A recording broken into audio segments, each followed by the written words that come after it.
ऐसे नहीं लगता है वो। ठीक है।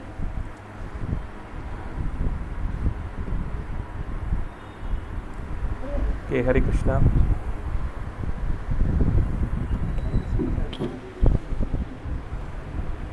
ठीक है, माइक ठीक है, ज़्यादा आवाज़ तो नहीं है?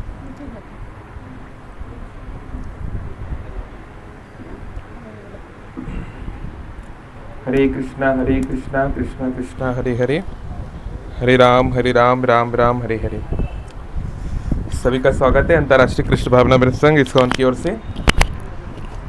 जो ऑनलाइन सुन रहे हैं, अगर ऑडियो वीडियो स्क्रीन में कुछ प्रॉब्लम हो तो चैट बॉक्स में बता सकते हैं।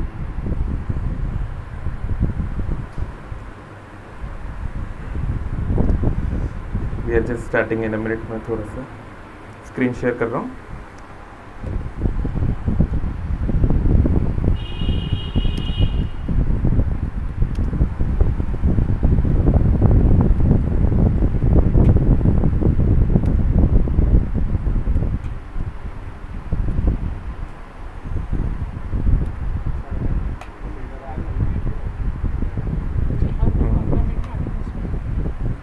हरे कृष्णा। कुछ आया चैट बॉक्स में? आवाज़ क्लियर है कि नहीं? देखना, आप चेक करना। तो कोई कुछ बोल के नहीं रहा है।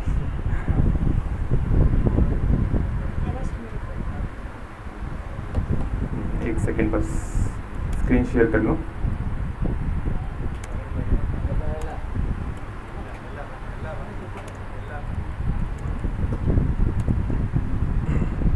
हरे Krishna Krishna Krishna Hare Hare, Hare Ram Ram Ram Hare Hare. Okay, we are ready now. Just let me share.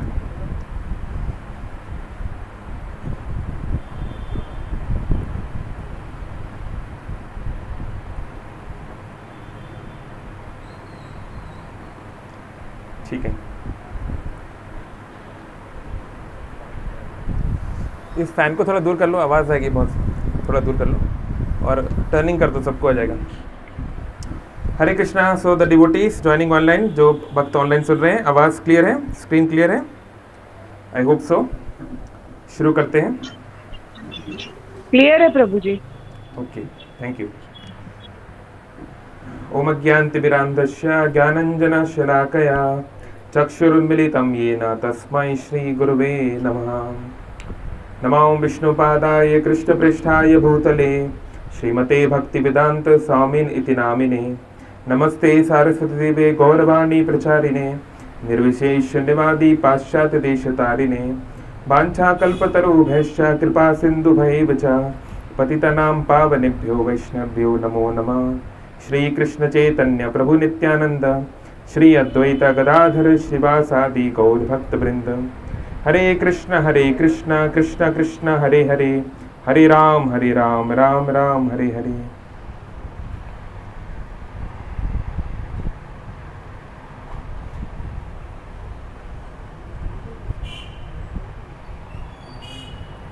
Hare Krishna. So today's topic, आज का हमारा चर्चा का विषय है command respect, don't demand it. Respect is not demanded, it is commanded. सम्मान भीख में मांगने से या चिल्ला के मांगने से नहीं मिलता। सम्मान व्यक्ति के व्यक्तित्व के आधार पर लोग उसको देते हैं, है ना। So we will start from a verse from Bhagavad Gita. हमें कैसे सम्मान मिले वो है, और दूसरा हमें कैसे सम्मान देना है दूसरों को, वो भी इम्पोर्टेंट है। दोनों, ददाति प्रति गृह्णाति गुह्यम आख्याति पृच्छति। देना लेना दोनों महत्वपूर्ण है, केवल लेना ही नहीं। तो हम लोग शुरू करते हैं ये पर्टिकुलर वर्स भगवत गीता के, बहुत फेमस वर्स। आपकी स्क्रीन पर अभी आ गया होगा शायद।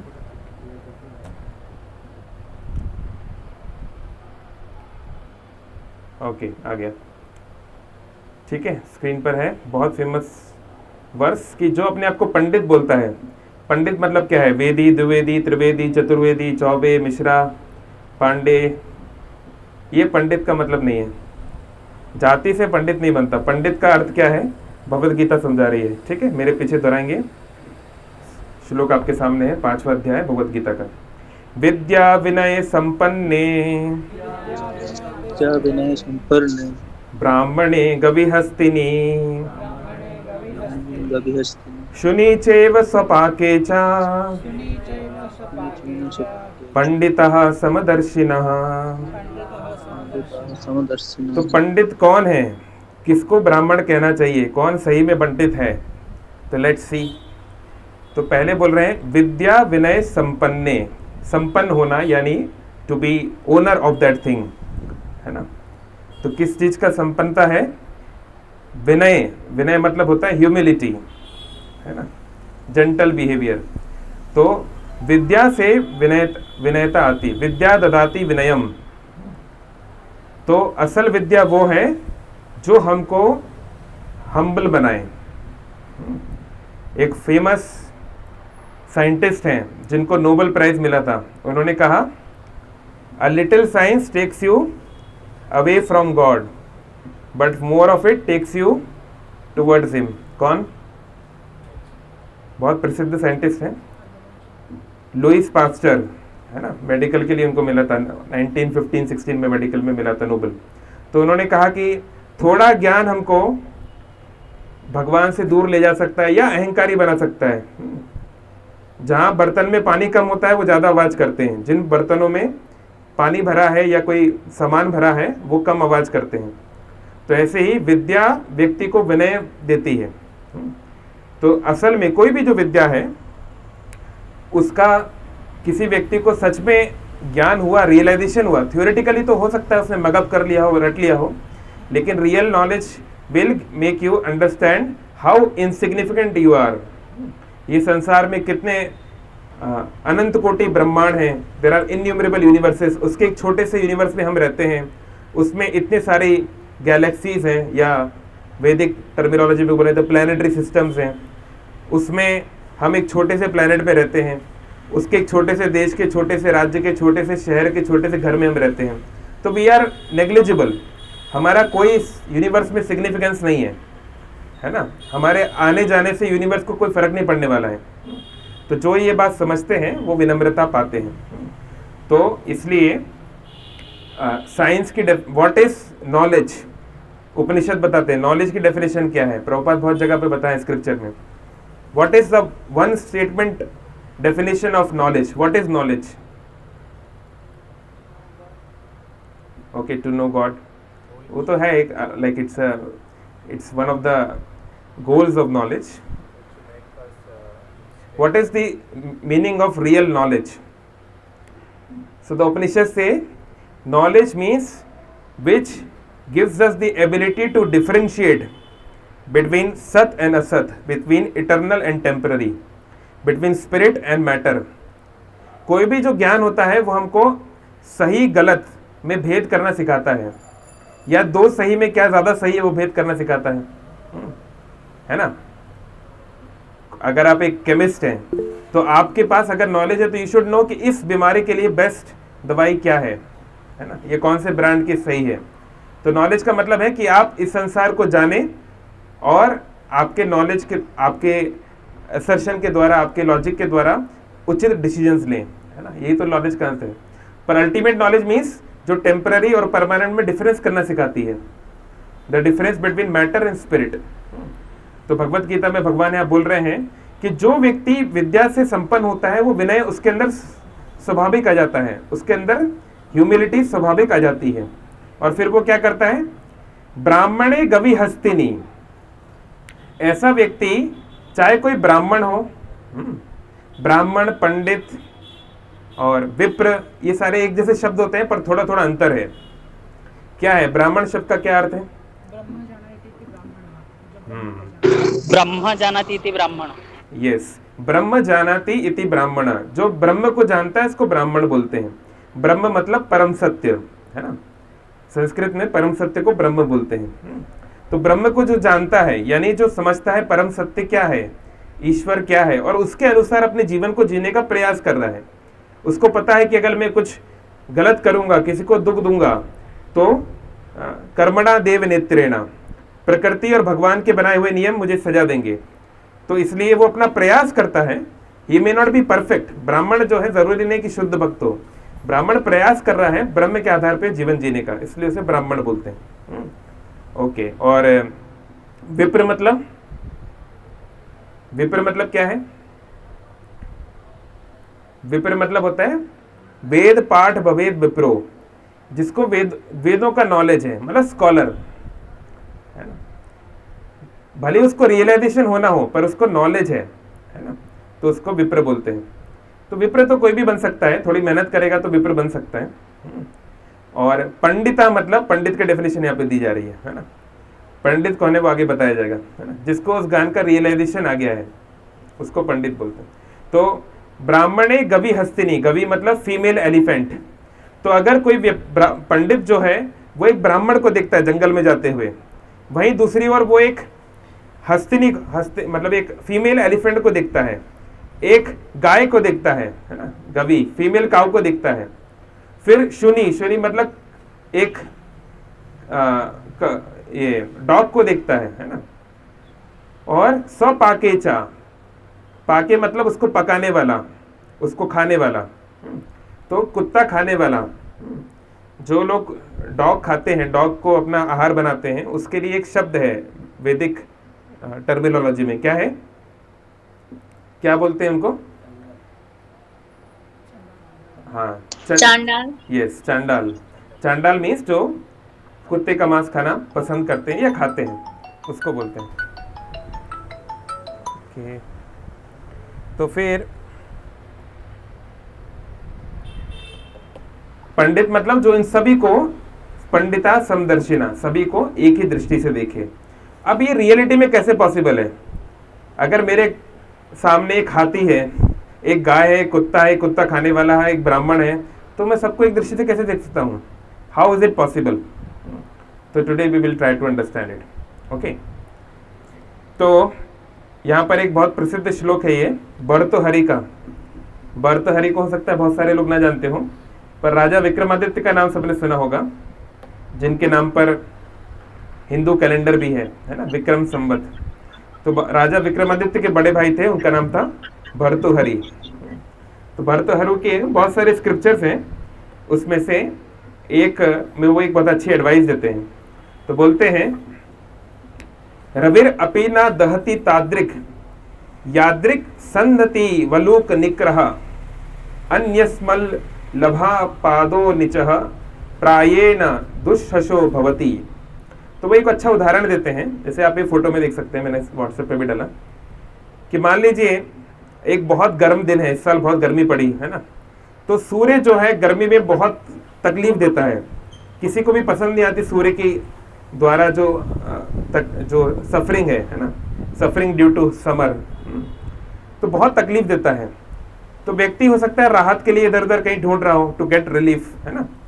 तो मान लीजिए वो किसी बीच पर चला गया या कहीं पर चला गया, है ना, जो लोग जगन्नाथपुरी में बीच में जाते हैं उनको अनुभव होगा। तो आपने देखा होगा कि जब तपती धूप में जो रेत होती है, अब धूप तो जो दुख दे रही है, जो कष्ट दे रही है, जो हीट है, वो तो अपने आप में बहुत है ही, लेकिन जो सैंड है, रेत है, उसका तापमान और भी ज्यादा होता है, वो और अनटॉलरेबल है, उसमें तो पैर रखना ही मुश्किल है। नहीं, धूप में तब भी आदमी 5-10 मिनट तक खड़ा रह सकता है, कुछ किसी तरह टॉलरेट कर सकता है, पर सैंड को टॉलरेट करना नेक्स्ट टू इम्पॉसिबल है। तो भर्तृहरि उदाहरण दे रहे हैं, ऐसे ये सैंड के पास टेम्परेचर आया कहां से? ये तो हीट आई कहां से? सन से ही आई ना। तो उसकी खुद की वो हीट नहीं है, उसने लिया किसी और से है, वो उसकी खुद की प्रॉपर्टी नहीं है, सन से उसको मिला, लेकिन उसका वो प्रयोग कर रही है दूसरे को सफरिंग देने के लिए। एक पोएट का भाव है, don't take it in a technical sense, अरे कोई सैंड कोई रियल बीइंग थोड़ी ना है, वो थोड़ा ना जानबूझ के दे रही है। ये कविता है जिसके माध्यम से समझाया जाता है ना। तो बोल रहे हैं कि जैसे ये रेत हमको उतनी तकलीफ देती है जितना सूर्य दे रहा है, उससे ज्यादा देती है, बल्कि वो तापमान, वो हीट उसकी भी नहीं है। इसी प्रकार से जो लोग अनक्वालिफाइड हैं, जो लोग का तमोगुणी रजोगुणी हैं, जिनका व्यवहार, जिनका आचरण, जिनका व्यक्तित्व गिरा हुआ है, ऐसे गुरे हुए व्यक्ति, उनको अगर पोस्ट पोजीशन मिल जाए, संसार में कोई स्थान मिल जाए और भले ही वो उसको डिजर्व नहीं करते, उनको किसी और के माध्यम से मिला है ना, बैक बोरो और स्टील किसी तरह मिल गया, तो वो उसका और भी अधिक दुरुपयोग करते हैं, है ना। They give much more pen, much more suffering, है ना। तो ये उदाहरण दिया गया है। तो इसी तरीके से हम भी देखते हैं अपने सामाजिक जीवन में भी कि हमको कई प्रकार के लोगों के द्वारा एक्सपेक्टेशन होती है कि लोग एक्सपेक्ट करते हैं कि हम बहुत ज़्यादा हमें सम्मान किया जाए, हमको रिस्पेक्ट किया जाए, हमारी हर बात मानी जाए, और हम भी कई लोगों से एक्सपेक्ट करते हैं। तो like how we can make a balance, किस तरीके से हम चल सकते हैं, है ना। तो उसको आज हम लोग डिस्कस करेंगे। जैसे फॉर एग्जांपल, अगर आप एक पेरेंट हैं, है ना, अगर आपको बच्चों को ट्रेन करना है, उनको आगे बढ़ाना है ना, उनको पालना है, या अगर आप एक टीम लीडर हैं, आपके अंडर बहुत सारे लोग हैं, या जस्ट आपके फ्रेंड सर्कल में आप हो और आपको कुछ डिसीजंस लेने हैं, तो ये हम सब के लिए ये महत्वपूर्ण है। तो एक तरीका होता है पूरा जो होता है ऑटोक्रेटिक। ऑटोक्रेटिक मतलब पूरा तानाशाही, कि मेरी हर बात माननी पड़ेगी, है ना। तो जैसे कुछ पेरेंट्स होते हैं ना, हमने आपको बोल दिया मतलब करना ही है, उसमें इफ बट पूछना पाछना वो सब का कोई संभावना नहीं है ना। तो ऐसे कई बार होते हैं, मान लो रिलेशनशिप्स में भी हो सकता है, आपका वाइफ या हस्बैंड, गर्लफ्रेंड या बॉयफ्रेंड या कोई भी। तो कई बार कुछ लोग बहुत ज़्यादा फैनेटिक होते हैं, है ना, बहुत कंट्रोलिंग नेचर के होते हैं। तो वो चाहते हैं कि उनकी हर बात की रिस्पेक्ट की जाए, और रिस्पेक्ट भी नहीं, उसको हर बात को फॉलो भी किया जाए एज इट इज। तो ये भी एक प्रकार का व्यवहार देखा जाता है। तो कुछ लोग जो होते हैं वो वहीं दूसरी ओर बहुत ज़्यादा लिबरल होते हैं, है ना। इतने लिबरल होते हैं कि बिगाड़ देते हैं, है ना, मतलब वो स्पॉइल कर देते हैं। एक अंग्रेजी में कहावत है, spare the rod spoil the child. सुना है? चाणक्य पंडित ने बोला है कि 5 साल तक के बच्चे के साथ केवल उसको लाड़ दुलार करना चाहिए। 5 साल तक के बच्चे को कोई पनिशमेंट नहीं, कभी भी, केवल लाड़ दुलार करना चाहिए। फिर 5 से 10 को थोड़ा थोड़ा डिसिप्लिन सिखाना चाहिए। 10 से 15 वाले को, ये है सबसे महत्वपूर्ण टाइम, 10 से 15 उसको वैल्यूज उसके अंदर डालने का प्रयास करना चाहिए, और उसमें कभी कभी स्ट्रिक्ट भी होना चाहिए। और 15 के बाद संतान को, पुत्र को, पुत्री को फ्रेंडली बिहेवियर करना चाहिए। अगर आपने 15 साल तक बच्चे को संस्कार नहीं दिए तो अब हो गया, अब टाइम चला गया है। अगर अब आप स्ट्रिक्ट होंगे तो बच्चा फिर विद्रोह कर देगा। अभी कुछ दिन पहले की घटना है ना, तो किसी के साथ ऐसा हो गया कि किसी टीनेजर्स हैं, 12वीं क्लास के बच्चे हैं, तो लड़का लड़की रिलेशन में चले गए, कुछ हो गया, घर में बहुत पहुंच गई, घर वालों ने लड़की को बंद कर दिया। तो अब वो सब करने से कुछ नहीं होगा, वो इस उम्र में वो लोग नहीं सुनेंगे, जो सुनाना था वो पहले सुनाना था। क्योंकि टीन एज में आने के बाद जो है 15-16 के बाद फिर व्यक्ति किसी की नहीं सुनता है। वो सोचता है कि ये पेरेंट्स जो है ये अलग जनरेशन गैप आ जाता है, उसकी अलग सोच हो जाती है।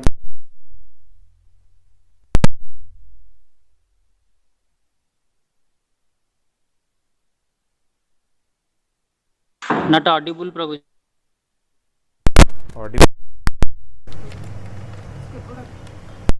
अभी यस प्रभु जी, अभी आ रही। ओके, है ना। तो हमको सही टाइम पे करना पड़ेगा, ये इंपॉर्टेंट है। तो इसलिए दोनों चीजें नहीं होनी चाहिए। अगर हमको कंजर्वेटिव बनना है, कंजर्वेटिव मतलब क्या होता है? आपने बहुत बार सुना होगा कंजर्वेटिव पॉलिटिक्स। रूढ़िवादी, आई डोंट नो, रूढ़िवादी इज राइट वर्ड? रूढ़िवादी सही है? ओके। कंजर्वेटिव मतलब जो कुछ ट्रेडिशंस को, वैल्यूज को बचा के रखना चाहते हैं, कंजर्व करना चाहते हैं। प्रभु जी, पुराने ख्यालात वाली। ओके ठीक है। आई मीन जो प्रॉपर जो डेफिनेशन है, आई डोंट नो हिंदी में हम क्या उसको बोल सकते हैं, बट जो प्रॉपर डेफिनेशन है, जो कंजर्व करना चाहते हैं सर्टेन प्रिंसिपल्स और वैल्यूज को, है ना, कि ऐसा ऐसा होना चाहिए, ये चीज समाप्त नहीं होनी चाहिए, ट्रेडिशनल वैल्यू। और हाँ, और लिबरल मतलब होता है जो नए आइडियाज को लेकर, नई सोच को लेकर, नई प्रोसेस को लेकर ओपन है। कि ठीक है इसको भी कर सकते हैं, इसको भी कर सकते हैं, है ना। तो कंजर्वेटिव होना भी अच्छा है, लिबरल होना भी अच्छा है, दोनों में कोई बुराई नहीं है। पर अति सर्वर्त बर्जते, किसी भी चीज की अति जो होती है वो नुकसानदायक है। तो अगर कोई कंजर्वेटिव बहुत ज्यादा जो है एडमेंट हो जाए, बहुत ज्यादा जो है कट्टर हो जाए, तो फिर वो क्या बन जाएगा, वो डिक्टेटोरियल बन जाएगा, वो ऑटोक्रेट बन जाएगा। नहीं, मतलब वो उस प्रिंसिपल की स्पिरिट नहीं समझेगा, केवल उसके वर्ड्स को समझेगा, है ना। तो ऐसा भी नहीं होना चाहिए। जैसे हम देखते हैं गांधी जी को एक बार हिंदू धर्म से बाहर निकाल दिया गया था, पता है आपको। गांधी जी को बोल दिया गया था अब से आप हिंदू नहीं है। क्यों, कोई जानता है क्यों? कि वो समंदर पार करके गए थे। हाँ, तो क्योंकि गांधी जी समुद्र पार करके चले गए। अब ये एक जगह पर ऐसे कुछ संहिताओं में लेटर ऑन है कि भाई समुद्र पार करके नहीं जाना चाहिए, क्योंकि उस समय पर जो सिविलाइजेशंस थी उसमें भारत के अंदर ही सब कुछ अवेलेबल था, बाहर जाने की जरूरत नहीं थी। बाहर की सभ्यताएं स्पिरिचुअली मोरली काफ़ी डाउन थी, तो कोई बाहर जाएगा तो फिर उसका फॉल डाउन हो सकता है, आध्यात्मिक रूप से पतन हो सकता है, सांस्कृतिक रूप से पतन हो सकता है। इसलिए इस प्रकार की व्यवस्था बनाई गई, है ना। तो उस व्यवस्था की भावना को समझना चाहिए। तो कंजर्वेटिव मतलब ठीक है, इसमें कंजर्वेटिव आप ऐसे हो सकते हो कि हाँ हमको कोशिश करना चाहिए कि अगर हम भारतवर्ष में रहें, इसकी संस्कृति को अपनाएं, तो इसमें कोई बुराई नहीं है।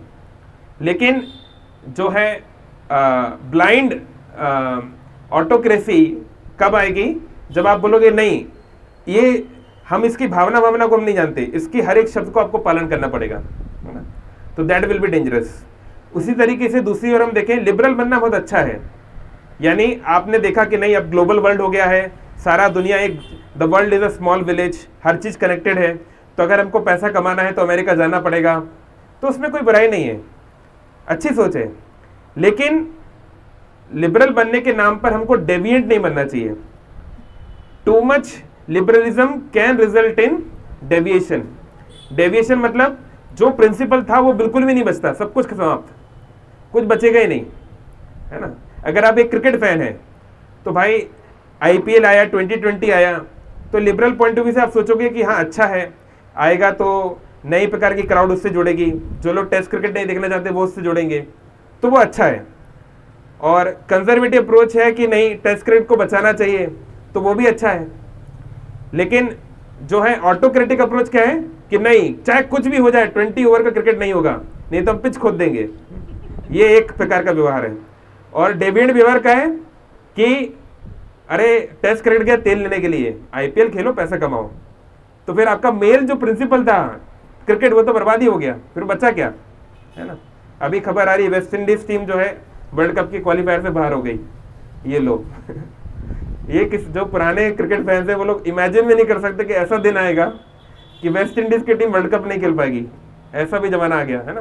तो यही कहने का मतलब है। तो सबसे बुद्धिमानी ये है कि हमको कंजर्वेटिव और लिबरल दोनों होना चाहिए। अगर हमारे बच्चे हैं और हम उनको सिखाना चाहते हैं, हमारी टीम है, हमारे भाई बहन है, हमारे वाइफ है, हस्बैंड है, तो हम अगर एकदम कट्टर हो जाएंगे, नहीं तुम बिल्कुल मेरी तरीके से चलो, ऐसा ही करना है ना। जैसे बहुत सारे इवन इस्कॉन में भी होता है, बहुत सारे हस्बैंड चाहते हैं उनकी वाइफ साड़ी पहन के मंदिर जाए, पर वो तो धोती पहन के नहीं आते। तो हमारा मन का क्या है, हम दूसरों के प्रति कंजर्वेटिव हैं और खुद के प्रति हम लिबरल हैं। यानी अगर दूसरों से कोई गलती होती है तो हम बहुत स्ट्रिक्ट हो जाते हैं, अरे ऐसे कैसे कर दिया आपने। लेकिन अगर हमसे गलती होती है तो हम बोलते हैं मनुष्य है, टू आर इज ह्यूमन, मनुष्य से तो गलती हो गई और कौन करेगा। But this is completely wrong, it should be the other way around. हम लोग को दूसरों के प्रति लिबरल होना चाहिए और खुद के प्रति कंजर्वेटिव होना चाहिए, है ना। तो ये हम देख सकते हैं कि जैसे फॉर एग्जाम्पल पेरेंट्स बहुत सारे बोलते हैं, इवन डिवोटीज भी, हमारे बच्चे का मोबाइल कैसे छुड़वाएं, है ना, बहुत बड़ी समस्या।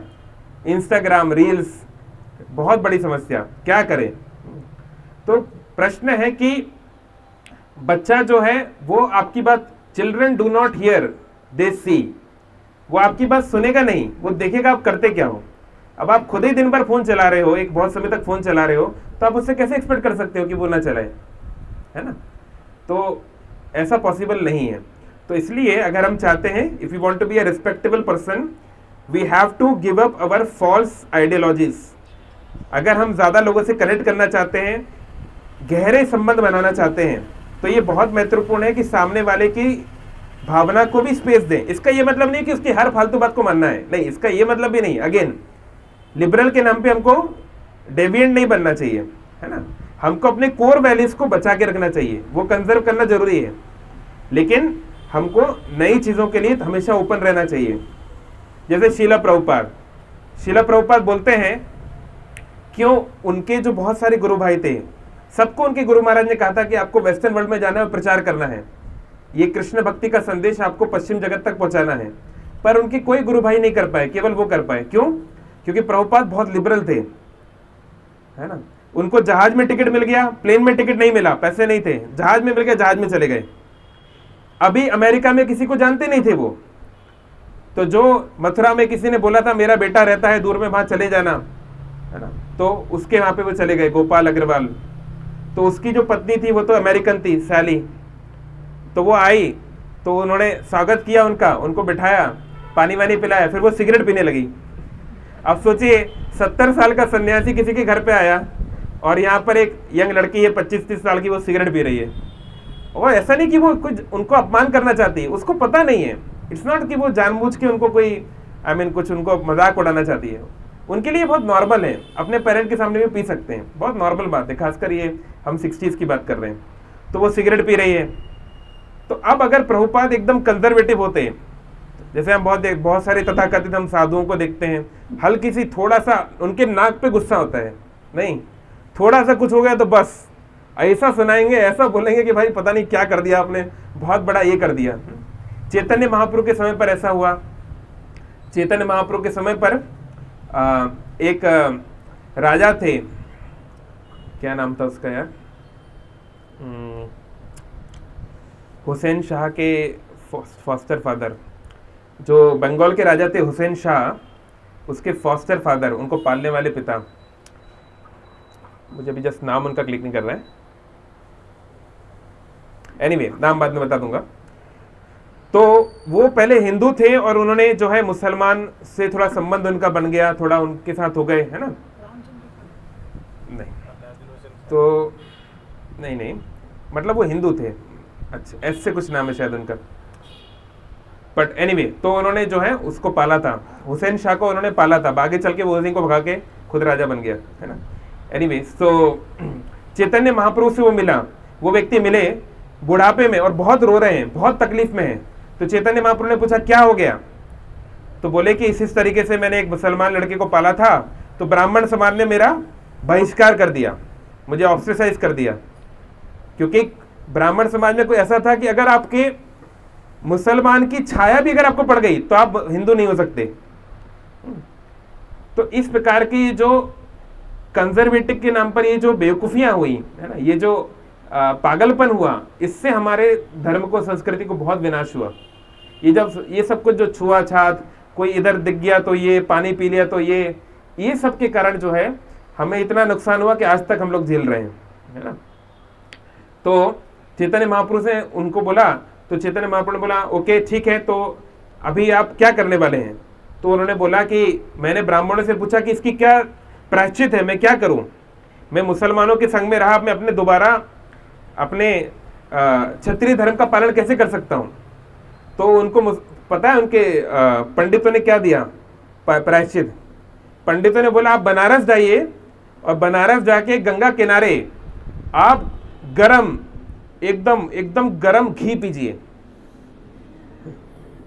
है ना, आप पूरा गरम घी पीजिए, कितना 4 लोटा कितना लोटा बोला था, उसके बाद आपका जो है पाप चला जाएगा। तो उसने कहा अगर मैंने ऐसा किया तो मैं जिंदा ही नहीं बचूंगा, पाप क्या मैं ही नहीं बचूंगा। तो फिर क्या करना चाहिए, तो मैं बहुत तकलीफ में हूं, मैं बहुत दुखी हूं।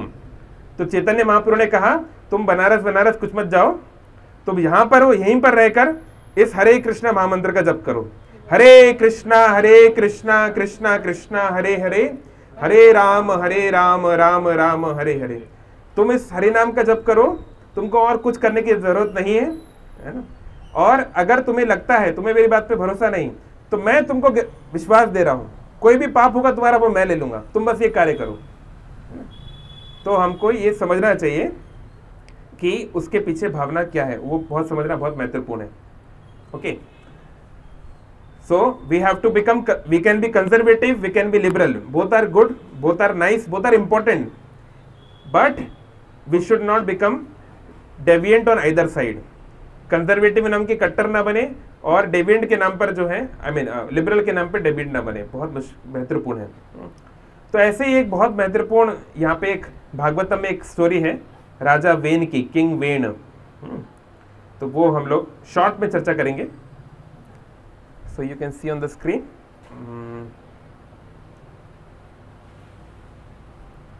Okay. दिख रहा है क्या? ठीक है, थोड़ा थोड़ा दिख रहा है। All right. तो हम सब जानते हैं ध्रुव के बारे में, ध्रुव तारा, पोल स्टार, है ना, हम इसके बारे में जानते हैं। तो ध्रुव की स्टोरी हम लोग नहीं देखेंगे। तो ये जो ध्रुव महाराज थे, इनके बाद फिर क्या हुआ, तो आगे जो बात आती है सूर्यवंशी राजाओं की, तो वहां से हम लोग की ये वेन का कैरेक्टर आएगा, है ना। तो ध्रुव के जो पुत्र का, उसका नाम था उत्कल, है ना, उत्कल प्रदेश ओडिशा तो आपके प्रदेश का नाम आया है कहां से? ध्रुव के पुत्र का नाम था उत्कल। तो उत्कल वासियों के लिए ब्रेकिंग न्यूज ओके, मुझे भी नहीं पता था, मैं जस्ट नोटिस किया कि ये यहाँ पे ऐसा नाम दिया हुआ है। ओके, सो वैसे उत्कल शब्द का ये और भी मतलब है, उत्कृष्ट होना, means to be great in something, है ना। तो ये जो उत्कल थे, ये तो बहुत महान व्यक्ति थे, है ना। उनके अंदर जो है भगवान की कृपा से आध्यात्मिक और भौतिक सभी प्रकार के उनके अंदर गुण थे। तो लेकिन फिर उत्कल जो है वो भक्ति में इस स्तर पे पहुंच गए कि उन्होंने देखा कि मैं इन सांसारिक विषयों में चक्कर में नहीं पड़ना चाहता। तो उन्होंने क्या किया, उन्होंने मूर्ख होने का दिखावा किया, पागल बनने का बहाना किया। उन्होंने इस तरीके से अपने आप को प्रतीत किया कि वो बोल नहीं सकते, सुन नहीं सकते, है ना, अंधे भी हैं क्या, अंधे का भी किया पता नहीं, पर हाँ मूर्ख होने का उन्होंने किया, ये भागवतम में आता है। और जो है वो अजीब अजीब हरकतें करते थे इस प्रकार से, है ना। तो इसलिए मंत्रियों ने सोचा कि अरे इस व्यक्ति को तो हम लोग नहीं बना सकते राजा, ऐसा पागल व्यक्ति को राजा नहीं बना सकते। तो उन्होंने फिर उनके छोटे भाई वत्सर को जो है राजा बना दिया। तो कोई बोल सकता है ये क्या बात हुई, हमने पिछले संडे देखा था कि प्रियव्रत महाराज की स्टोरी सुनी थी कि महाराज प्रियव्रत जो है जंगल में तपस्या कर रहे थे, भक्ति कर रहे थे, फिर उनके गुरु आए, उनके पिता आए, फिर ब्रह्मा जी आए, उनको समझाया कि नहीं तुम्हारे भाई की डेथ हो गई है, किसी को राजा बनना पड़ेगा, तो आप जाके जिम्मेदारी संभालिए। तो देखिए हर एक के लिए एक धर्म लागू नहीं होता, है ना, everyone is on a different level. अब फॉर एग्जाम्पल अगर भगत सिंह भी ये सोचते कि मेरे भी तो माता पिता हैं, उनकी तो नई नई शादी होने वाली थी, शायद सगाई हुई थी, 23 साल के थे वो, 23 साल, है ना, एकदम यंग लड़का थे वो। तो अगर भगत सिंह भी ये सोचने लगते कि मेरे भी तो माता पिता हैं, मेरे भी तो पत्नी है, उनका क्या होगा, तो फिर वो नहीं कर पाते जो वो करना चाह रहे थे, है ना। तो इसलिए कुछ लोग होते हैं जिनके अंदर दिल से आवाज आ जाती है और वो कर बैठते हैं, है ना। लेकिन इसका ये मतलब नहीं कि हर कोई भगत सिंह को इमिटेट करे, हमारे अंदर ऐसी एबिलिटी नहीं है। उनको जितना टॉर्चर किया गया, आखिर के कई दिन तक वो फास्टिंग किए, है ना, कितना दिन, 30 दिन ऐसा कुछ, शायद एग्जैक्टली भूल गया, बहुत दिन तक उन्होंने फास्टिंग किया, है ना। तो उनके अंदर देशभक्ति उस लेवल की थी, इसलिए उन्होंने वो कार्य किया। पर सामान्य व्यक्ति करेगा तो 2 दिन बाद टूट जाएगा, नहीं कर पाएगा, है ना। तो इसलिए बताते हैं कि महात्मा जो गण जो बताते हैं, है ना, साधु शास्त्र जो बताते हैं, उसके आधार पे हमें अपना कार्य करना चाहिए। सब कोई उस स्तर पे नहीं है। तो उत्कल उस स्तर पे थे, तो उन्होंने सोचा कि मैं सांसारिक कार्य में नहीं करना चाहता, शायद पिछले जन्मों की भक्ति होगी, इसलिए उन्होंने राजा बनने से साफ साफ मना कर दिया और उन्होंने इस प्रकार का ड्रामा रच दिया। तो एनीवे, तो उनके छोटे भाई वत्सर को राजा बनाया गया, है ना। तो इस प्रकार से उनके फिर कई सारे यहाँ पे परिवार का वर्णन है ना, उनके पुत्र हुए इत्यादि। तो इस प्रकार से उनके वंश में एक राजा हुए जिनका नाम था अंग। हम बोलते हैं ना, महाभारत में हमने बहुत बार सुना होगा अंगराज। कौन है अंगराज? कर्ण, है ना। तो ये कर्ण को जो राज्य मिला था उसका नाम था अंग। तो ये अंगराज, ये जो अंग देश था, इसको स्थापित किया था सतयुग में राजा अंग ने, जो इसी वंश में आ रहे हैं, ध्रुव महाराज के। ठीक है, तो हम अंग महाराज तक से शुरू कर रहे हैं। तो अंग महाराज जो है बहुत ही बड़ी, बहुत ही सुंदर राजा थे। उनके राज्य में बहुत जो है प्रॉस्पेरिटी थी, जनता पर खुश थी, है ना, और वैदिक प्रोसेसेस, जो धर्म का पालन होता था। तो इस प्रकार से जो है बहुत सुंदर कार्य चल रहे थे। तो एक समय कुछ ब्राह्मणों ने उनको बताया कि हे राजन, हम लोग ने जो यज्ञ कर रहे हैं उसमें अश्वमेध यज्ञ हम कर रहे हैं, है ना। तो उसमें हम सब अपनी तरफ से होम डाल रहे हैं, आहुति कर रहे हैं, हम देवताओं को निमंत्रण कर रहे हैं, लेकिन कोई देवता आया नहीं। तो फिर वो कहते हैं कि हे राजन, हम लोगों ने अपनी तरफ से जो जो विधियां हैं, घी डालना, जो भी कार्य वो मैंने किया है, लेकिन देवता लगता है उसको स्वीकार नहीं कर रहे हैं। जो भी मंत्र बोलने चाहिए हमने सब कुछ बोले हैं, पता नहीं क्यों नहीं कर रहे हैं, है ना। क्या समस्या हो गई हमको समझ में नहीं आ रहा। तो राजा अंग को बड़ा बुरा लगा कि क्या बात है, किस कारण से देवी देवता मुझ पर प्रसन्न नहीं है, क्या बात है। तो राजा ने पूछा ब्राह्मणों से, ब्राह्मणगण आप मुझे बताइए, ऐसा मैंने क्या गलती कर दी कि देवतागण मेरे यहाँ पर आने से मना कर रहे हैं, मेरे घर में, मेरे राज्य में आने से मना कर रहे हैं, ऐसा क्या हो गया। तो मुख्य पुजारी ने उत्तर दिया कि हे राजन, इस जीवन में आपने कोई भी गलती नहीं की है, लेश मात्र भी आपने गलत कार्य नहीं किया है। तो कई बार हमारे मन में प्रश्न आता है कि इस जीवन में तो हमने कभी किसी का बुरा नहीं किया, फिर हमारे साथ ऐसा क्यों हो गया, है ना। कई बार लोग बोलते हैं कि हमारे परिवार में इतना दुख हो गया, या अच्छे लोगों के साथ बुरा क्यों होता है ना। तो या फिर मान लीजिए कोई छोटा बच्चा है, 2 दिन का बच्चा है, अब वो क्या बुरा काम करेगा, अभी तो जन्म हुआ उसका, पर 2 दिन का बच्चे कोई सीवियर प्रॉब्लम हो गई, हार्ट में कुछ है, प्रॉब्लम है, छेद है, ये है वो है ना, बहुत क्रिटिकल कंडीशन में है, कई बार डेथ भी हो जाती है। तो ऐसा कैसे, उसने तो कुछ नहीं किया बुरा। तो हम इस लेसन से समझ सकते हैं। तो बताते हैं ब्राह्मण, उनको मुख्य पुरोहित बताते हैं कि राजन, इस जन्म में आपने कुछ बुरा नहीं किया, लेकिन आपके पिछले जन्मों की कुछ प्रारब्ध हैं, कुछ बुरे कर्म हैं, हाँ, जिस कारण से अभी तक आपका पुत्र नहीं हुआ। तो इसको अगर आप हटाना चाहते हैं तो आपको भगवान को प्रार्थना करनी चाहिए, और इसके लिए आपको यज्ञ करवाना चाहिए। जब हरि संतुष्ट होंगे तो जरूर हरि अपने सेवकों के साथ, सभी देवताओं के साथ जरूर आएंगे। तो इसको इस तरह से समझना चाहिए कि जैसे मान लीजिए अभी आपने जो है बैंक से कोई लोन नहीं लिया, लेकिन आपने बहुत साल पहले एजुकेशन लोन लिया था और अब उसकी ईएमआई कटना शुरू हो गई। तो आप ये नहीं बोल सकते अरे मैंने तो इस साल कोई लोन लिया ही नहीं, अभी क्यों ईएमआई कट रही है। नहीं, जो भी है वो अपने समय पे कार्य करेगी, है? जो कुछ होना है वो अपने टाइम पर होता है ना। तो इसलिए हमें तो एक कार्य करना है, पृथक चेष्टा, अपना प्रयास पूरा करना है। भाग्य को हम लोग नहीं बदल सकते, लेकिन हम अपना प्रयास पूरा कर सकते हैं, क्योंकि भाग्य में 5 फैक्टर होते हैं, है ना। ये हम लोग कई बार चर्चा कर चुके हैं। कोई भी एक्शन जो है 5 फैक्टर पर डिपेंड करता है।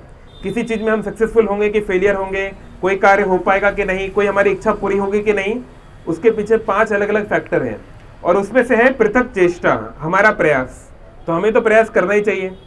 उसके बाद जो है दूसरे जो फैक्टर है वो हमारे हाथ में नहीं है ना। लेकिन अगर भगवान चाहे तो वो कार्य हो सकता है। इसलिए अगर हमारी कोई इच्छा है तो प्रभु से मांगना ही बुद्धिमानी है। और इस कलयुग में भगवान से बात करने का, भगवान तक अपनी प्रार्थना पहुंचाने का तरीका क्या है? यज्ञ से नहीं होगा, तप से नहीं होगा, योग से नहीं होगा। योग मतलब अष्टांग योग। वो क्या है? हरेर नाम हरेर नामेव केवलम कलौ नास्ति एव नास्ति एव नास्ति एव गतिरन्यथा। हरि नाम के माध्यम से ही वो हो सकता है ना। तो अगर आपकी कोई इच्छा भी है तो भगवान से मांगना चाहिए। और ऑफ कोर्स जो लोग उन्नत भक्त हैं, जो थोड़ा भक्ति में आगे बढ़ जाते हैं, वो समझ जाते हैं कि मांगने की क्या जरूरत है, भगवान तो वैसे ही सब कुछ दे ही रहे हैं, है ना। तो अपने लिए उन्नत भक्त कुछ नहीं मांगता, लेकिन अगर हम उस लेवल पे नहीं है तो कोई बात नहीं, मांगने में कोई बुराई नहीं, पर भगवान से ही मांगना चाहिए। 10 देवी देवताओं को मांगना, ये ज्योतिष के पास जाना, ऐसा करना, फलाना करना, क्या जरूरत है? भगवान हरि केवल वही प्रारब्ध को बदल सकते हैं।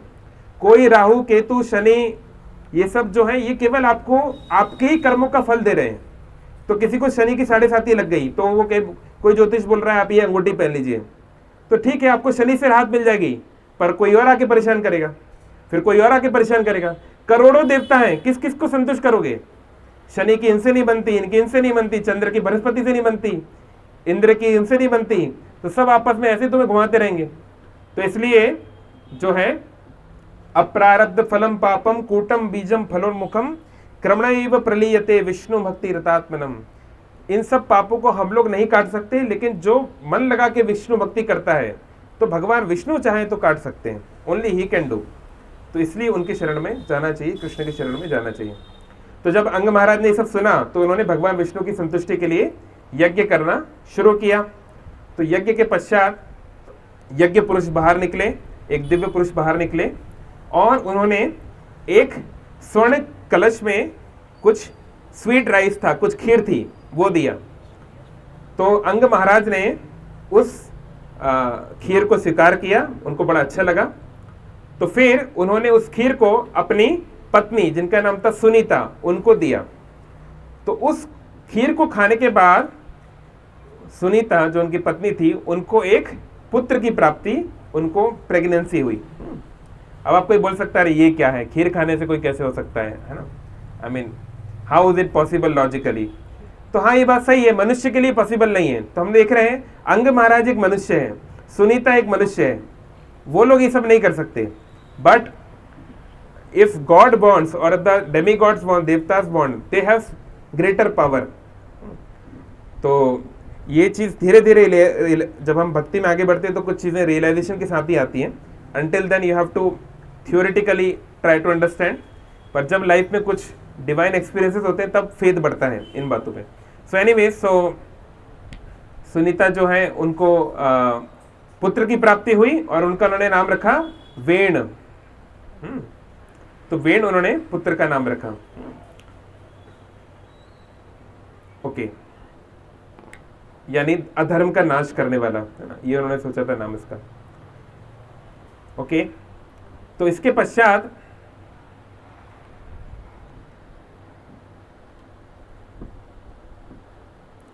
ओके, तो वो जो रानी थी सुनीता, वो अपने पुत्र को लेकर अपने मायके चली गई।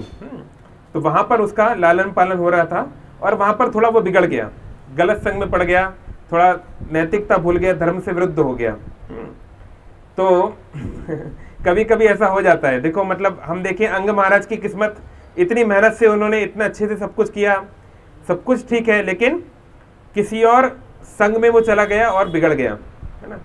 इसलिए we have to be very very careful कि हम अपने जो हमारे ऊपर आश्रित हैं, खासकर बच्चे, उनको हम किस प्रकार के संग में रखते हैं। It's very very important. अगर हम इस बात पे ध्यान नहीं देंगे, मन मर्जी कुछ भी करने देंगे, तो देखते हैं अब यहाँ पे क्या होगा। तो धीरे धीरे वहां पर रहकर नाना जी के घर पे रह के वेण बिगड़ गया, है ना, क्योंकि वही उनको कोई डांटने वाला नहीं था। सब केवल मेरा लाला मेरा प्यारा बोल बोल के, spare the rod spoil the child. अगर आपने रॉड छोड़ दी बच्चा बिगड़ जाएगा, यानी कभी कभी पनिशमेंट देना जरूरी है। तो वेण जो है बचपन में क्या क्या हरकतें करने लगा देखिए। तो एक छोटे बालक के रूप में वेण जो है जंगल जाने लगा और अपने धनुष बाण से बिना कारण से निहत्थे हिरणों को मारने लगा। तो जो शिकार करने का जो इजाजत होता है क्षत्रियों को, वो केवल जो है वॉयलेंट एनिमल्स को मार सकते हैं, और वो भी लिमिटेड, ऐसे नहीं बिना कारण से।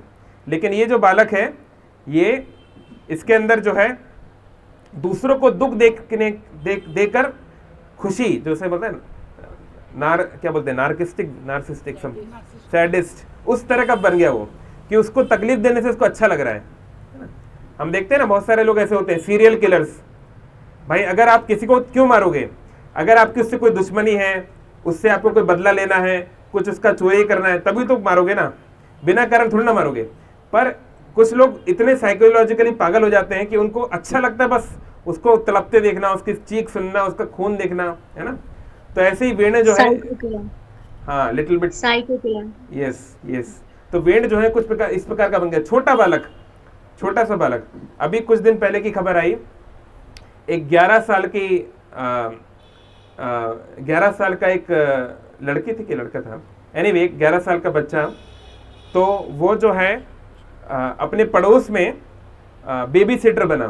बेबी सिटिंग जानते हैं ना, खासकर वेस्ट में ये बहुत प्रसिद्ध है कि माता पिता को कहीं पे जाना है तो बच्चे को 2-4 घंटे घर पे रखना है, तो किसी बच्चे को बुलाते हैं, उसको 10-20 डॉलर देते हैं और वो उनको ध्यान रखता है। तो उसके पड़ोस में एक छोटा बच्चा था 2-3 साल का, उसको बेबी सिट करने के लिए उसको दिया गया। तो उसको उसने रख लिया, तो ये लोग चले गए। तो वो उसके साथ जो है खेल रही होगी, जो भी कर रही होगी। 11 साल की बच्ची थी वो भी, और वो 2-3 साल का बच्चा। तो वो गलती से क्या हुआ, वो बच्चा उसके हाथ से गिर गया और सर पे चोट लग गई, खून बहने लगा। और बच्चा तुरंत चिल्लाने लगा जोर से। अब 2-3 साल का बच्चा अगर उसको चोट लगेगी तो नेचुरल है, वो तो बहुत जोर से चिल्लाएगा। तो अभी डर गई कि क्या करूं, हाँ, समझ में नहीं आ रहा है। हाँ, तो उसको इतना डर था कि अगर मेरे पेरेंट्स को ये बात पता चल गई कि मैंने इस बच्चे को गिराया है तो मुझे बहुत डांटेंगे, बहुत मारेंगे। तो उसने क्या किया, बच्चे को चुप कराने के लिए अपने पैर से जोर जोर से उसके सर पे मारने लगी और उसको 7 बार जोर जोर से मारा अपने पैरों से। तो इतना जोर से मारा, 7वें ब्लो के बाद बच्चा मर गया। तो फिर वो वहां से भाग गई। तो ये आई थिंक लास्ट ईयर की घटना है, ये 2020 अमेरिका की। तो इसमें सबसे बड़ी गलती किसकी है पता है, किसकी गलती है सबसे बड़ी? हाँ, उस लड़की के पेरेंट्स की गलती है कि उसको इतना ज्यादा उन्होंने, वही जो हम बोल रहे थे ना, ऑटोक्रेटिक, इतना तानाशाही के साथ पाला है कि उसको इतना डर है पेरेंट्स से कि अगर गलती हो गई तो पता नहीं क्या करेंगे। तो ऐसा हमें नहीं होने देना है। अपने जो हमारे ऊपर डिपेंडेंट हैं लोगों की गलती पर उनको ऐसा भी नहीं करना चाहिए कि वो हमारे साथ अपना शेयर भी ना कर पाए। तो इतनी बुरी हालत हो गई है ना, मतलब 2 साल के बच्चे को वो मार रही है। सोचो कितना, कोई भी व्यक्ति कितना भी बड़ा खूंखार क्यों ना हो, उसका भी हृदय पिघल जाएगा, कितना वो बच्चा रो रहा होगा, कितना तकलीफ में होगा।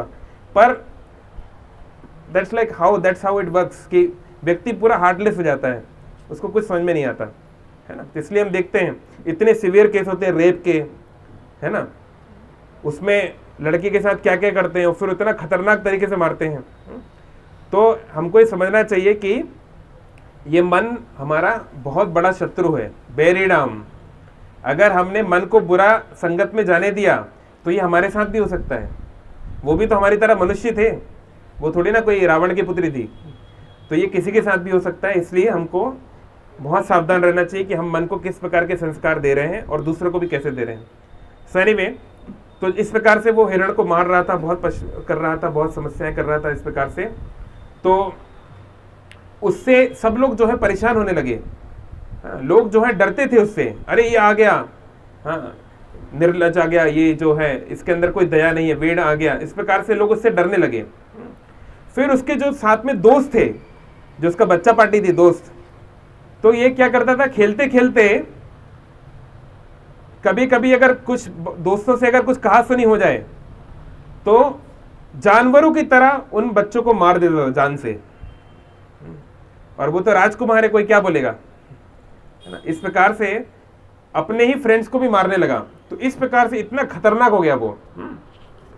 तो अंग महाराज बड़े डर गए, उनको बड़ा समझ में नहीं आ रहा कि मेरा बेटा ये कैसा निकल गया, है ना। राम के घर पे रावण पैदा हो गया, क्या करेंगे इसका। तो उन्होंने प्रयास किया, उसको अलग अलग प्रकार के पनिशमेंट दिए कि शायद ये समझ जाए, है ना। लेकिन वेड़ जो है समझने वालों में नहीं था, वो धीरे धीरे उसका अधर्म बढ़ता चला गया।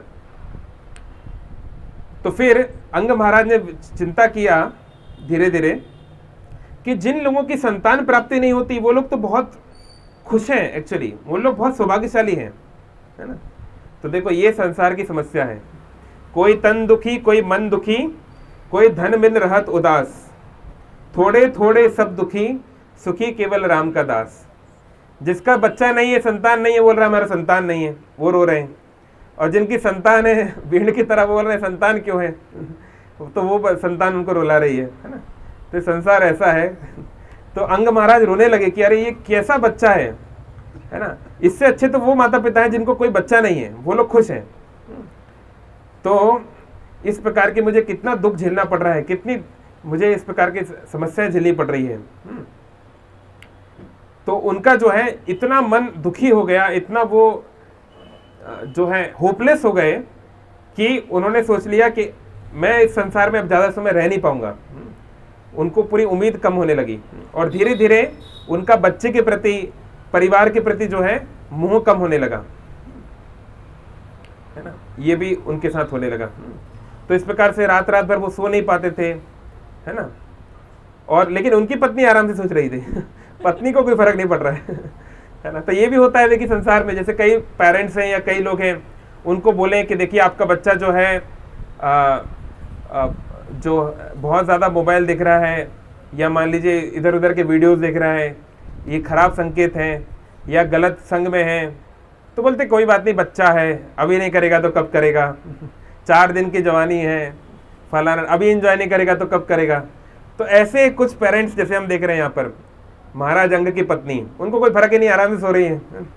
तो जो है अगर सही समय पे वो कुछ कर लेती तो शायद कुछ हो जाता, लेकिन फिर विनाश काले विपरीत बुद्धि, है ना। जब व्यक्ति का विनाश आ ही जाता है तो व्यक्ति समझ नहीं पाता क्या करना है क्या नहीं। तो बहुत लोगों ने उनको समझाया, मंत्रियों ने, दोस्तों ने, रिश्तेदारों ने, पर जो है कोई ये अंग महाराज के का सॉल्यूशन, प्रॉब्लम का सॉल्यूशन नहीं ढूंढ पा रहा था, वेण को ठीक कोई नहीं कर पा रहा था।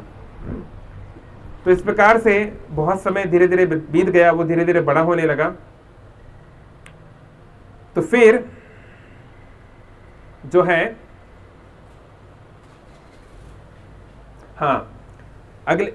एक दिन सुबह जो है राजा चले गए एकदम से, तुरंत, मतलब उनको इतना फ्रस्ट्रेशन लगा, इतना वो दुखी हो गए, होपलेस हो गए कि वो अंग महाराज जो है राज्य छोड़ के चले गए। तो उनको बहुत ढूंढा गया पर वो कहीं नहीं मिले। तो इस प्रकार से राजा के गायब होने के बाद सभी जो ब्राह्मण गण हैं, मंत्री गण हैं, बड़े चिंतित हो गए और फिर उन्होंने निश्चित किया कि हमारा राज्य में कोई तो राजा होना चाहिए। अब राजा तो चले गए फ्रस्ट्रेट होकर, तो क्या करें। तो फिर रानी को बुलाया गया और उन्होंने रानी की परमिशन से वेण को राजा बना दिया, है ना, क्योंकि अब कोई और पुत्र तो है नहीं, तो वेण को राजा बना दिया गया। लेकिन बहुत सारे मंत्रियों ने मना किया कि नहीं, ऐसा नहीं होना चाहिए। महाभारत में भी ऐसा एक आता है, कौन सा, कोई महाभारत से आप ढूंढ सकते हैं similarity, same incident, very similar,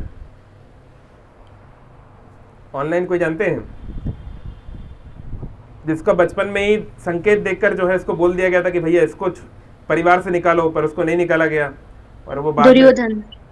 हाँ, दुर्योधन, विदुर जी ने कहा था जी, विदुर ने बचपन में ही दुर्योधन की हरकतें देखकर बोल दिया था धृतराष्ट्र को, ये तुम्हारा परिवार को खत्म कर देगा, ये तुम इसको जो है घर से निकालो, है ना, इसको राज्य से बाहर कर दो। पर धृतराष्ट्र तो फिर धृतराष्ट्र है, पुत्र मोह वाला है, वो कहाँ सुनने वाला था।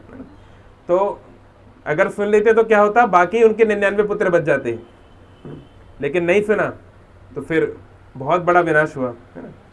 तो ऐसे ही कुछ यहाँ पर हम देखते हैं कि राजा अंग जो है वो कंट्रोल नहीं कर पाए। तो इसमें हम कुछ हद तक कह सकते हैं महाराज अंग अच्छे व्यक्ति हैं, अच्छे भक्त हैं, सब कुछ है, पर उनके अंदर शायद उतना स्ट्रांग डिसीजन लेने की क्षमता नहीं थी, डेफिनेटली, है ना। अगर कोई बहुत स्ट्रांग हार्टेड व्यक्ति होता तो वो किसी और को नॉमिनेट करके आगे बढ़ सकता था, लेकिन अंग महाराज के अंदर इतनी क्षमता नहीं थी। तो अनफॉर्चुनेटली, तो ये भी कई बार होता है कि हम लोग इमोशनली इतने अटैच हो जाते हैं अपने परिवार के लोगों से या जिनको हम प्रेम करते हैं कि हमको अच्छा और बुरा दिखाई नहीं देता, है ना।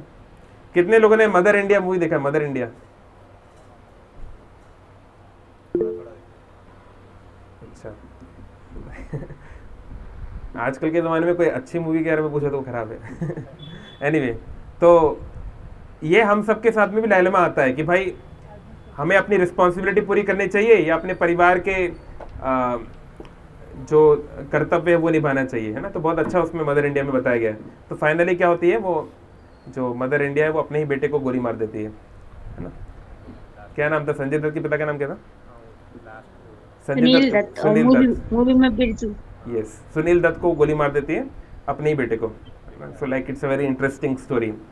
तो ऐसे ही कुछ करना चाहिए था अंग महाराज को, पर वो नहीं कर पाए। तो वेण जो है वो राजा बन गया और अब तो भाई है ना, कि इतने खतरनाक व्यक्ति को जो है आपने पावर दे दी, तो अब तो उसने ठोकना शुरू कर दिया। तो अब उसने पूरे राज्य में ऐसा हड़कंप मचाया कि जो है सभी लोग उससे बहुत डरने लगे। बहुत क्रूर नेचर का था वो। हालांकि फायदा ये हुआ कि सारे चोर वोर जो थे वो डर के मारे इधर उधर हो गए, है ना। लेकिन वेड जो है वो बहुत ज़्यादा अहंकारी व्यक्ति था। उसके अंदर बहुत ज़्यादा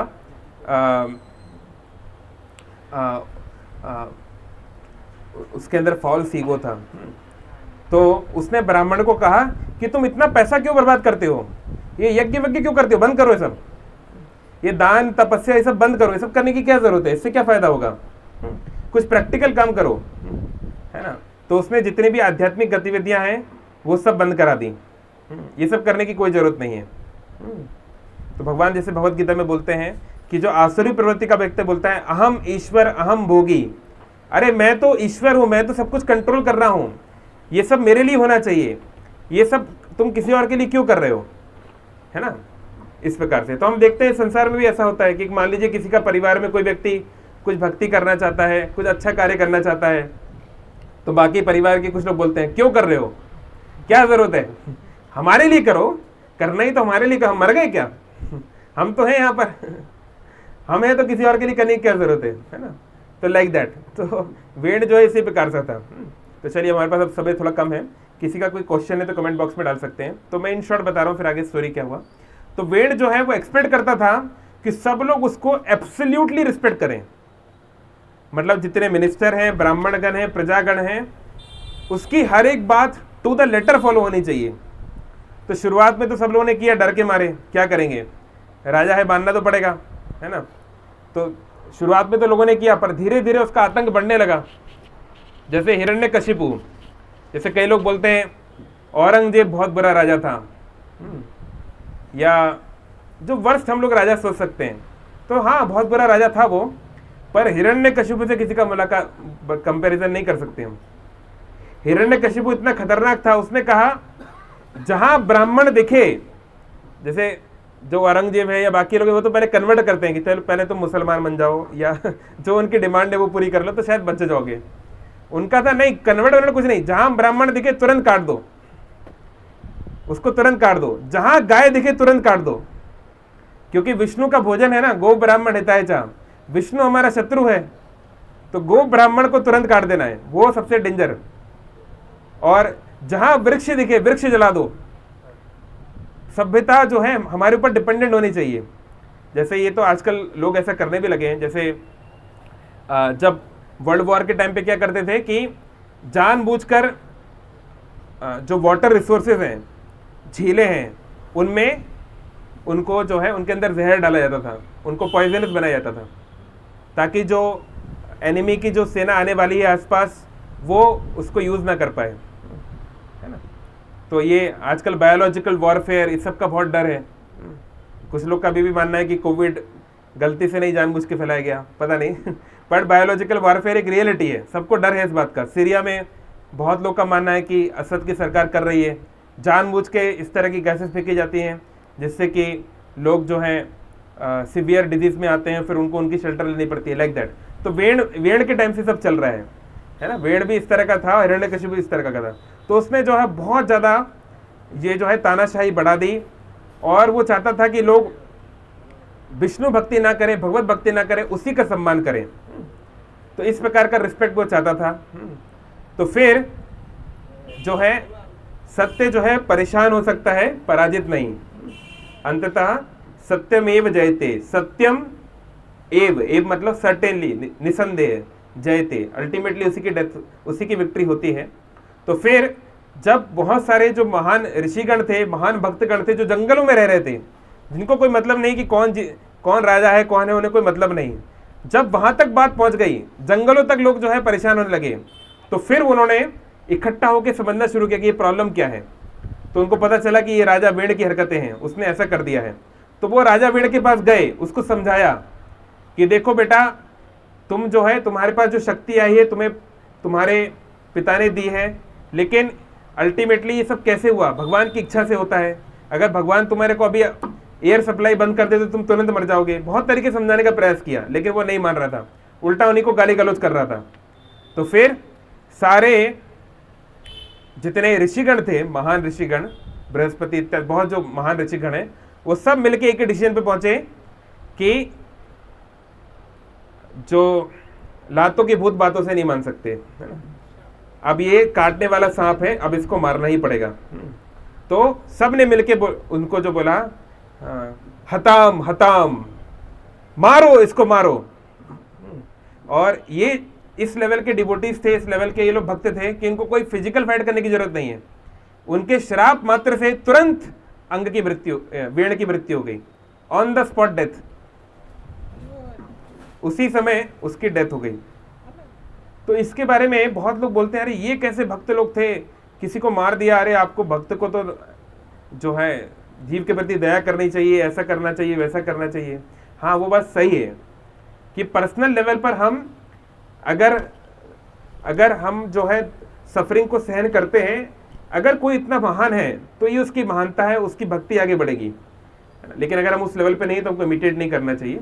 लेकिन कोई व्यक्ति कितना भी महान हो, खुद के ऊपर वो दर्द है, अन्याय है, सहन कर सकता है। लेकिन अगर दूसरों के ऊपर अन्याय हो रहा है तो उसका कर्तव्य है एक्शन लेना, है ना। तो वो एक्शन लेना जरूरी था। तो इसलिए उन ऋषिगणों ने जो कार्य किया, इसको भागवतम में बोलते हैं कि सभी जीवों में परमात्मा है और सभी जीवों को सम्मान देना चाहिए। लेकिन अगर कोई सर्प या कोई बिच्छू आपके घर में आ जाए तो उसको मारना भी आपका कर्तव्य है। ऐसा नहीं कि वो आके आपको बच्चे को मार देगा फिर तो तुम जो है मारोगे, नहीं, आपको प्रोएक्टिव होना जरूरी है ना, ये महत्वपूर्ण है। तो सभी को सम्मान देने का ये मतलब नहीं है कि हम जो है बेवकूफ बन जाएं, इमेच्योर बन जाएं, फुलिश बन जाएं। हर जीव में भगवान, हर बॉडी में भगवान है, हर जीव भगवान का अंश है, लेकिन हर कोई अभी एक चेतना के स्तर पे नहीं है। जो जिस स्तर पे है उसके साथ वैसा रिस्पेक्ट होना चाहिए। इसलिए वैदिक परंपरा में हम देखते हैं कोई व्यक्ति कितना भी बुरा क्यों ना हो, जैसे हिरण्यकशिपु से बुरा कोई नहीं हो सकता, he is the worst person you can imagine. लेकिन उसके मरने के बाद भी उसके पुत्र प्रहलाद ने क्या बोला, नरसिंहदेव से क्या विश मांगी। नरसिंहदेव ने बोला तुम्हें जो चाहिए बता दो। उसने बोला प्रभु आप मुझे कुछ नहीं चाहिए, मेरे पिता तो ऑलरेडी सब कुछ के मालिक थे। अगर मुझे संसार की कुछ वस्तु चाहिए होती तो मैं पिता से मांग लेता। मेरे पिता तो पूरी दुनिया की कंट्रोलर थे, लेकिन मैंने देखा उनका क्या हाल हुआ। मुझे संसार की कोई वस्तु नहीं चाहिए, बस अगर आप कृपा करें तो मेरे पिता बहुत बुरे थे, बहुत उन्होंने जो है कष्ट दिए, लेकिन अब आप उनके ऊपर कृपा करें, अब उनकी थोड़ी सदगति हो, ऐसी आप कृपा करें। तो इसलिए आत्मा के स्तर पे हम सबका सम्मान करते हैं, सबका हम सदगति चाहते हैं। उसामा बिन लादेन हो, हिरण्यकशिपु हो, औरंगजेब हो, कोई भी हो, आत्मा के स्तर पे हम किसी को, जो एक डिवोटी जो होता है वो किसी को हेट नहीं करता, है ना, क्योंकि ultimately everyone is a soul. ना कोई औरंगजेब है, ना कोई मुन्नी है, ना कोई मलाला है, ये सब टेम्परेरी आइडेंटिटीज हैं। लॉन्ग टर्म आइडेंटिटी इसमें से कुछ भी नहीं है। तो आत्मा के स्तर पे हम सबका भला चाहते हैं, लेकिन अभी हम लोग आत्मा के स्तर पे नहीं है। हमको सांसारिक शारीरिक धर्म को भी देखना पड़ेगा। हम ये नहीं बोल सकते मैं तो आत्मा हूं, मैं शरीर नहीं हूं, तो खाना क्यों खाते हो। शरीर, आत्मा को तो खाना की जरूरत नहीं है, लेकिन खाने में तो बिल्कुल आपसे सहन नहीं होगा, है ना। तो ये सब जो बातें हैं ना कि हम तो शरीर नहीं, हम आत्मा हैं, ऐसा करना चाहिए, वैसा करना चाहिए, है ना, सब कुछ हो जाएगा, बस आत्मा का कार्य करो। नहीं, अभी आपको दोनों करना जरूरी है। ईशावास्यम इदम सर्वम यत् किंचा जगताम जगत तेना त्यक्तेन भुंजिता माँ कश्चित स्वधनम, दूसरे का धन ना ले। हाँ, तो कहने का मतलब आपको जो है अपना नित्य कर्म भी करना है और आपका नियत कर्म भी करना है। You have to do your eternal duty and your prescribe duty, दोनों बहुत महत्वपूर्ण है। तो यहाँ पर हम ये सीख सकते हैं इससे कि हमको सामने वाले की स्थिति को देख के, उसकी चेतना को देख के उनके साथ रिस्पेक्ट करना चाहिए। अगर हमारे सामने हमारे गुरु महाराज हैं, कोई महान भक्त है, तो हम उनको दंडवत प्रणाम करेंगे, उसके उनके लिए जान भी हाजिर है, लेकिन एक थर्ड क्लास के व्यक्ति के लिए वो नहीं करेंगे।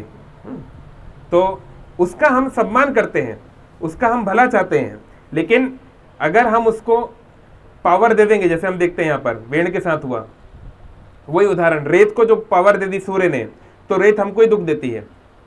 तो अनक्वालिफाइड व्यक्ति को अगर हम पावर दे देंगे, रिसोर्सेज दे देंगे, उसको कुछ भी एबिलिटी दे देंगे, तो वो जो है और नुकसान पहुंचाएगा, है ना। जैसे शंभुक, भगवान राम ने शंभुक को क्यों मारा, कई बार लोग बोलते हैं। तो शंभुक जो है वो तपस्या कर रहा था, तपस्या भक्ति नहीं होती, तपस्या मतलब कुछ पाना चाहता था वो, और शंभु बनने की इच्छा है उसकी, he wants to become like Lord Shiva.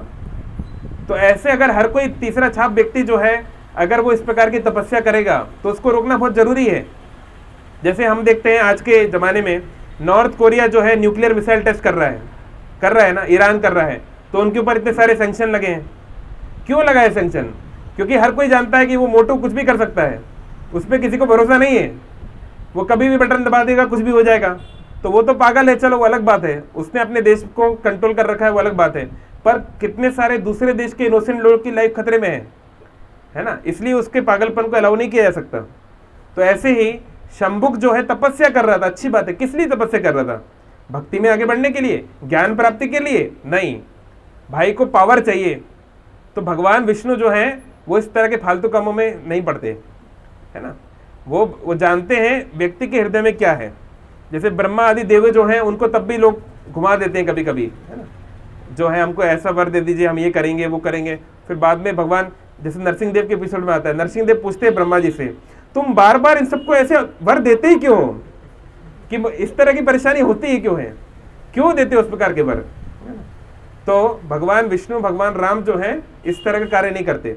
वो उस माँ की तरह है जो बच्चे को सही समय आने पे पनिश भी करते हैं, है ना।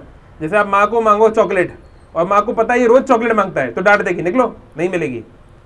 लेकिन कोई पड़ोस की आंटी है, उसको बोलो चॉकलेट दे दो, तो बोले ठीक है, अच्छा बच्चा है, प्यारा बच्चा, ले लो। क्योंकि वो बस ये देखेगी अच्छा बच्चा है, पर उसके लॉन्ग टर्म ना उसका उससे लॉन्ग टर्म रिलेशन है, ना वो उसके लॉन्ग टर्म बेनिफिट को समझती है।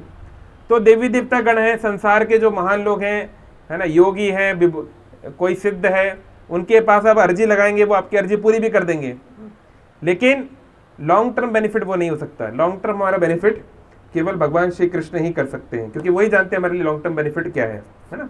तो इसलिए जो सारांश है कि हमको रिस्पेक्ट जो है सामने वाले की सिचुएशन को देख के करना चाहिए। उसके ऊपर बहुत सारे डिस्क्रिप्शंस हैं, किसका किस लेवल पे करना चाहिए, किसको फिजिकली रिस्पेक्ट करना चाहिए, किसको मेंटली करना चाहिए, इस प्रकार से। तो हमको ये सीखना जरूरी है, इस प्रकार से मैच्योर बनना जरूरी है। आज एक मैं अच्छा इंटरव्यू देख रहा था, डॉक्टर जयशंकर, उनका एक ये पॉडकास्ट तो मैं देख रहा था, तो उन्होंने बड़े अच्छी बात, उनसे पूछा गया कि आप अभी कोई आए थे ये पाकिस्तानी फॉरेन मिनिस्टर, तो उनको आपने ऐसा किया, मतलब इस तरीके से कुछ उन्होंने किया, और फिर कोई चाइनीज़ आए तो उनको अलग किया, फिर कोई अमेरिकन था उससे हाथ लगाया, किसी के गले लगे, तो ऐसा अलग अलग क्यों किया, उनसे पूछा गया। तो उन्होंने कहा कि देखो, एक डिप्लोमेट को जो है उसको कॉन्शियस होना पड़ता है कि कब किस प्रकार की जो है व्हाट इज इट कॉल्ड, उसको क्या बोलते हैं, जेस्चर्स एंड पोस्चर्स, है ना, वो बहुत महत्वपूर्ण है। तो हर एक चीज़ के पीछे एक रीज़न होता है कि हम ऐसा क्यों करते हैं, है ना। तो बिल्कुल सही उन्होंने बताया। इसी तरीके से जो है हर एक व्यक्ति के साथ हमारा कैसा व्यवहार होगा, ये रिस्पेक्टेबल होना चाहिए। हम हर व्यक्ति का बेनिफिट चाहते हैं, सर्वे भवतु सुखिना, सबका सुख चाहते हैं, लेकिन हम लोग बेवकूफ़ नहीं हो सकते, हम इमेच्योर नहीं हो सकते। अगर आतंकवादी गन लेकर आएगा तो उसको हम अहिंसा का पाठ नहीं पढ़ा सकते, उसको हम ये नहीं बोल सकते प्रभु जी बैठिए हरे कृष्णा करिए, है ना। बहुत बड़े भक्त कर सकते हैं, हरिदास ठाकुर के लेवल के लोगों ने किया है, पर हमारे हरिदास ठाकुर नहीं है, हम मीराबाई नहीं है, है ना। हमको गोली लगी मर जाएंगे, मीराबाई ने जहर पिया, उनको कुछ नहीं हुआ, हम वो उस लेवल पे नहीं है। तो हमको गोली का जवाब गोली से ही देना पड़ेगा, ये महत्वपूर्ण है। ठीक है, ओके, हरे कृष्णा। ठीक है, पहले देखते हैं ऑनलाइन किसी का कुछ है क्या। अगर किसी का कोई क्वेश्चन हो तो अनम्यूट करके बोल सकते हैं, अदरवाइज मैं यहाँ से पढ़ रहा हूँ।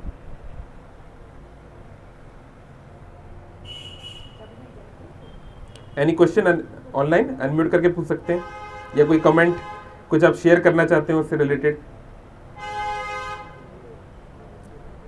ओके, यहाँ पे है चैट बॉक्स में, मैंने एक जगन्नाथ मंदिर के सिवाय से सुना है कि वो नॉनवेज खा रहे हैं, क्या वो ब्राह्मण हो सकते हैं?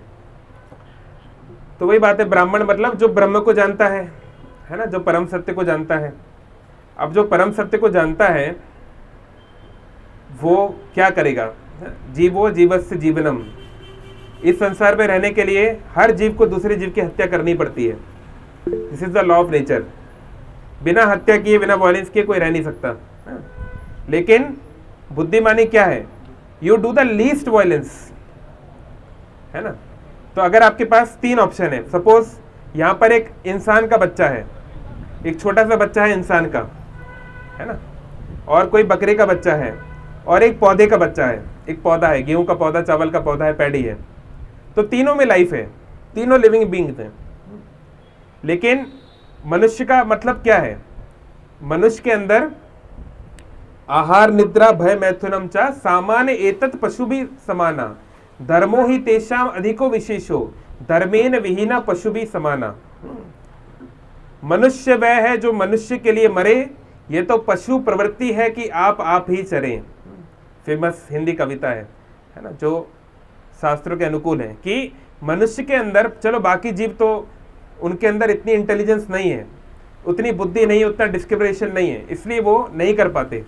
लेकिन मनुष्य के अंदर होना चाहिए कि कौन सा ऑप्शन जो है सबसे कम हिंसा करेगा, सबसे कम दुख पहुंचाएगा, सबसे कम खून बहाएगा। तो अगर मेरे पास एक इंसान का बच्चा है और एक बकरे का बच्चा है, और अगर मैं फंस जाऊं किसी रेगिस्तान में और कुछ खाने के लिए नहीं है, तो किसका बच्चा खाऊंगा मैं? बकरे का बच्चा ही खाऊंगा, क्योंकि और कोई ऑप्शन नहीं है ना। तो अगर कोई व्यक्ति ये बोले कि हाँ इंसान का बच्चा है, बकरे का बच्चा है, क्या फर्क पड़ता है, दोनों के अंदर जीवन है, तो उसको जो है क्रेजी माना जाएगा, उसको इंसेन माना जाएगा, है ना, उसको अमानवीय माना जाएगा, उसको मनुष्य नहीं माना जा सकता।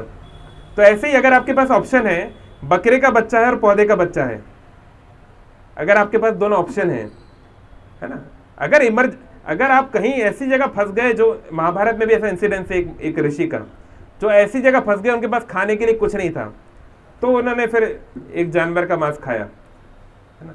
लेकिन अगर आपके पास ऑप्शन है, तो आप क्यों नहीं पौधे को मारेंगे? क्योंकि पौधे के अंदर उस लेवल की कॉन्शियसनेस नहीं है। पौधे को आप चाटा मारो, वो बोलता है तूने मुझे मार कैसे दिया बे? बोलता है क्या? आप एक डॉग को मारो, एक बकरे को मारो, वो रिएक्ट करेगा। तो इसको 5 अलग अलग लेवल की कॉन्शियसनेस होती है। इसको बोलते हैं आवृत चेतना। जो पौधों में जो चेतना होती है वो ढकी हुई है, और जानवरों की चेतना को बोलते हैं संकुचित चेतना, श्रिंकन कॉन्शियसनेस। तो जानवरों की कॉन्शियसनेस ज़्यादा हाई लेवल की है, वो ज़्यादा रिएक्ट कर सकते हैं, उनके अंदर नर्वस सिस्टम है, उनको दुख ज़्यादा होगा। तो इसलिए बुद्धिमान व्यक्ति को जो है, अगर कोशिश करना चाहिए कि मैं क्यों अननेसेसरली खून बहाऊं, जब मेरे पास एक बेटर ऑप्शन अवेलेबल है ना। और जो डिवोटी है, डिवोटी को तो वही खाना है जो भगवान को भोग लगा के खाना है, और भगवान तो फिर क्या खाते हैं हम जानते ही हैं। ओके, जगन्नाथ मंदिर में क्या मिलता है? तो अगर जगन्नाथ जी के पास रहना है तो वही खाना पड़ेगा जो जगन्नाथ खाते हैं, कोई और दूसरी चीज़ तो आप खा नहीं सकते। तो अगर जगन्नाथ का भक्त बनना है तो वही खाना पड़ेगा जो जगन्नाथ खाते हैं, और दूसरी तीसरी चीज़ नहीं। क्या अल्लाह और गॉड एक ही है? थ्योरेटिकली तो एक ही है। अल्लाह जो एक अरेबिक वर्ड है जिसका मतलब है द ऑल पावरफुल, है ना। ओके, तो थ्योरेटिकली तो एक ही है, बाकी उसका अप्रोच अलग अलग तो है ही, वो तो आप जानते ही हैं कि उसमें तो आप you know the difference how, पर वो कभी और हम चर्चा कर सकते हैं। ठीक है, एनी अदर क्वेश्चन और कमेंट? अदरवाइज हम खत्म करते हैं। ठीक है, वो आपको बता दूंगा बाद में। ओके, काफ़ी लेट हो गया है यहाँ पे, फिर हमको कीर्तन भी करना है, प्रसाद भी। Okay, thank you all very much. Hare Krishna Krishna Krishna Hare Hare, Hare Ram Ram Ram Hare Hare. Srila Prabhupada की जय।